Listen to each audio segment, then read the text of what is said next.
What's up, guys? Ben Gretch here, editor-in-chief at Fantasy Insiders, and on Twitter at YardsPerGretch. And this week, Stealing Signals is in video form. I'm going to give you the keynote for each of 32 teams, talk about what's signal and what's noise, and I'm going to try and average less than 30 seconds per team. I know you got places to be. Let's get to it. The Arizona Cardinals, Chase Edmonds, goal line vulture. That's noise. 3 inside the 10 attempts this week for 2 scores. He had just 1 other inside attempt carry the rest of the season thus far. David Johnson has 13. He's converted 6 of those for scores. He's been fine in that area. I call this a 1-week blip. Atlanta Falcons, 131 total yards against Baltimore. Second lowest total in the entire season was way back in week 1. This was their lowest total against Baltimore. In week 1, they had 199 total yards. They are what they are. We know what they are. They're not an up-tempo offense. Top 10 yards per play and total yards still. This is a noise output. The signal here is that Julio Jones led the NFL in air yards despite the dud. They did try to give him the ball. Baltimore Ravens, in 3 starts, Lamar Jackson's averaging 18 rushes and 88.3 rush yards per game. There's only 2 running backs, Todd Gurley and Ezekiel Elliott, that are averaging more of either stat. Jackson averaged over 100 rushing yards per game in college. By comparison, Michael Vick averaged 59. This is not something that I think is particularly noisy. Probably the extent of it is a little bit, but the signal here is you can't play any of the pass catchers. Even Mark Andrews, who's interesting and is averaging 28 yards per catch over the last few games with Jackson under center.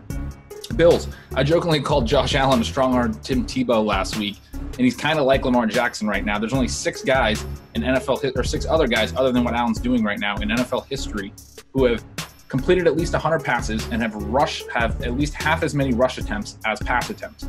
And Tim Tebow, in his 100 completion season, basically had 1 rush attempt for every pass attempt. It was almost an exactly 50-50 thing. Allen's not quite there, and he did get his 2 touchdown passing game did push his passing TDs up over his rushing TDs. That differential now sits at 5 passing to 4 rushing, but he's posting a 53% completion percentage, 5 to 7 TD to interception ratio.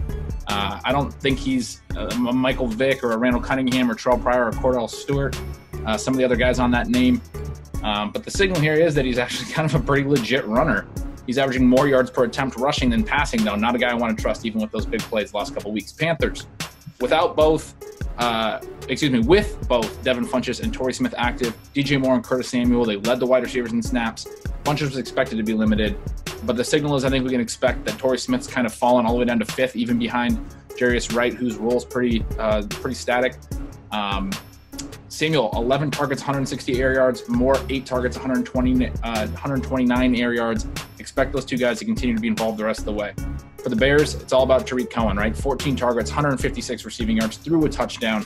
Jordan Howard's big accomplishment was rushing for over 4 yards per carry for just the 3rd game all year.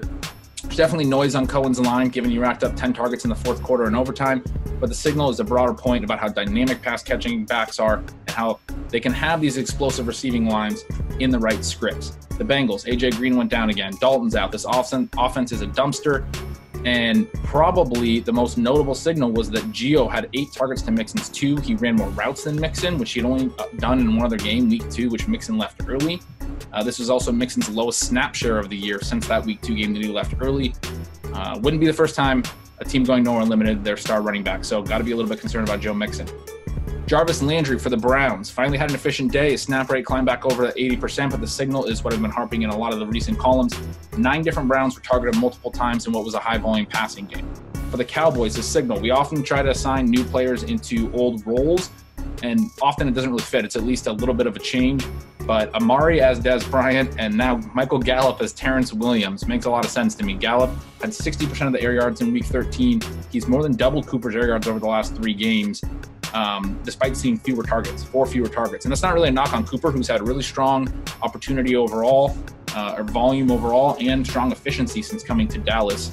But it's an indication that Gallup does have some boom potential. Denver Broncos, only 12 completions this week, run-heavy game plan. That's what we've been seeing from them. Cortland Sutton did see 72% of the team's air yards, an NFL high last week. The hype was there when Demaryius Thomas got traded, then Hireman also going down. Now there's even more work opened up. Sutton has a chance to be at least useful going forward, but this team probably will continue to be running. A big note that's been floating around fantasy football Twitter is Philip Lindsay's yards before contact stats. And we've been discussing this playoff rush schedule for weeks now. There's no reason to think San Francisco, Cleveland, or Oakland can slow down the rushing success. Lindsay did give back quite a few snaps to Royce Freeman this week relative to their recent snap shares, but he still got 19 carries. He's still very productive. His workload's not in jeopardy. The Lions, Bruce Ellington, 7 receptions, 35 receiving yards, a 3.3 ADOT. His third straight week with at least 7 targets and an ADOT below 4. That tells you all you need to know about his high reception, limited yardage profile. And Levine Toilolo's involvement also tells you all you need to know about his role being secure. They have no one else to catch the ball. Packers, Aaron Jones, lowest snap rate since week 5. Jamal Williams, highest snap rate since week 2 in a close loss. Can't explain that, but I will say it's noise. The coach is fired, right? We should expect that they'd get back to using Aaron Jones. Houston Texans, the signal, they had a pretty normal game for what you might expect for them, but the signal for me was that Demaryius Thomas, or continues to be that Demaryius Thomas, even though he has a 2 TD game with the Texans, he's averaging 33 yards per game since coming over there. And the big one this week, even with Kiki Cutie out, DeAndre Carter kind of playing the Kiki Cutie role, out-targeted Demaryius Thomas. Colts, signal, Eric Ebron, 16 targets, right? And then also Naheem Hines was the clear passing down back in week 13, 9 targets. Because they threw 52 times, he had a huge snap advantage over Marlon Mack, so keep an eye on that. Jaguars, they won 6-0. Cody Kessler had a 4.9 average depth of target. TJ Yeldon was targeted on a full third of their attempts. They definitely lean heavily on Fournette, and he'll be back this week. I don't really know who necessarily will be the lead receiving back, but we can expect plenty of checkdowns from Cody Kessler. The Chiefs, the signal here, Spencer Ware, 69% snap share. The other running backs are going to be involved, but it looks like Ware's the definite lead. Damian Williams did out-target him 2-1. That's a minor concern for Ware as far as I'm concerned. The noise would be Tyreek Hill's 1 catch given the 128 air yards. We all saw those deep shots that almost hit. Chargers, Eckler and Jackson, the split was 78 to 22%. Eckler wasn't very effective, though. Jackson was, and he out-touched Eckler 4-3 on the game-winning drive. I kind of think this snap share is probably noise, at least that near 80-20 split, because I feel like we might see a little bit more from Jackson and a little bit more of a committee next week. Rams, Jared Goff, single game average yards per attempt. He's been over 10 7 times this season and under 10 5 times, and that's a really high number. So pretty impressive that he's been over 10 more often than under 10. This week, 5.5. That was his season low. It's noise. He had one other similar game this year at Denver in week 6. He rebounded to post AYAs over 9 for 5 straight games until this last week against Detroit. The one thing is worth noting, though, each of his 4 worst games have come on the road, and LA's in a tough matchup at Chicago next week. The Dolphins, signal if Danny Amendola is out again, Devontae Parker, Kenny Stills, they're the main targets. Not that they have a ton of value, but recently out of Bryce Butler, he was in there for 62% of the snaps. He was the third option, so they're thin now, and there's some potential that the targets get concentrated a little more. Vikings, Dalvin Cook's 4-week snap trend since returning is all over the place. 57%, 88%, 59%, now back up to 77%. Just jumping up and down from a barely elite of a committee to almost like dominant workhorse snap shares. It's pretty noisy. It's also, what also was noisy was his 10 targets, his 8 receptions, and then on top of that volume, only 22 receiving yards, all of that. Both probably the elevated volume and the terrible efficiency, all pretty noisy.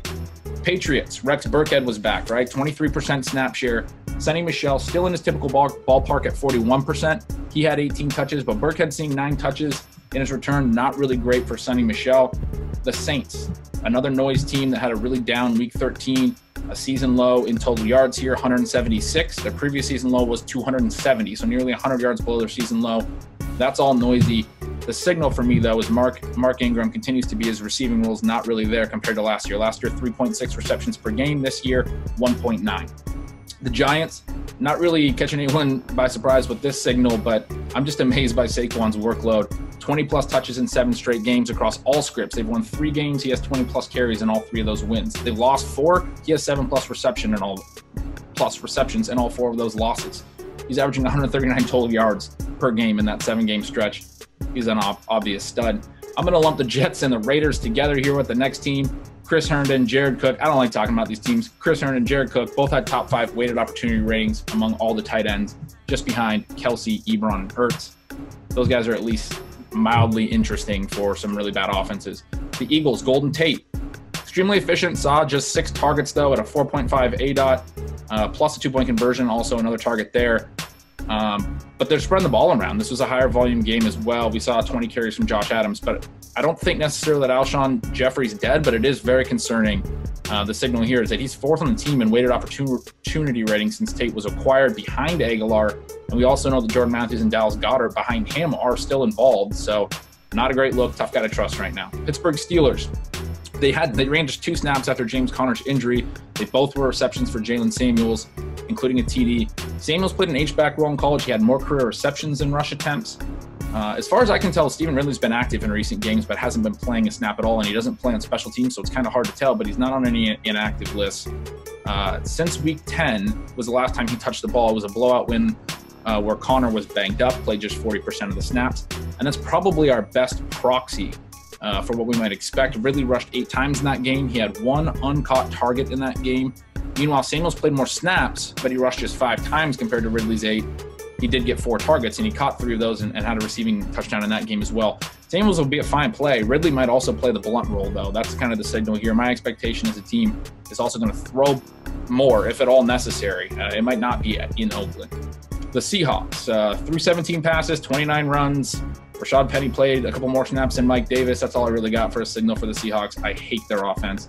San Francisco 49ers, Nick Mullins threw for 400 yards at a 4.21 average depth of target. He threw just 3 passes further than 15 yards downfield out of 48 throws. I don't know how you throw for 400 yards, throwing 3 passes further than 15 yards downfield, but I'm just, the signal here is that's noise. The signal would be the ADOT, the check down ADOT.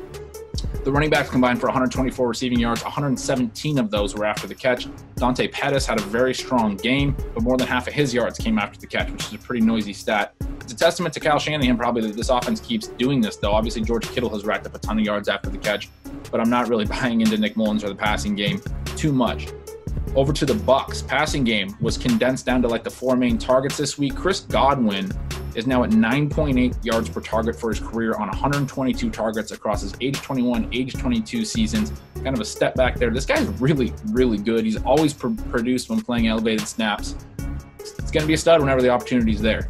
That's a big signal there. The Titans, Taywan Taylor returned. Didn't play a huge snap share, but he returned to 157 air yards on 5 targets and average depth of target over 30.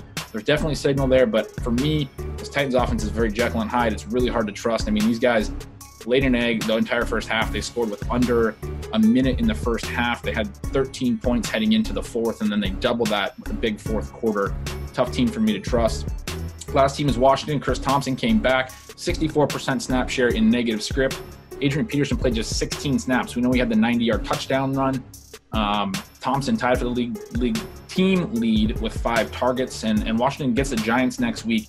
Adrian Peterson definitely carved them up last time they played, but man, he's as script dependent as ever with Chris Thompson back. That's all I got for this week. Good luck in the fantasy playoffs, and thanks for watching.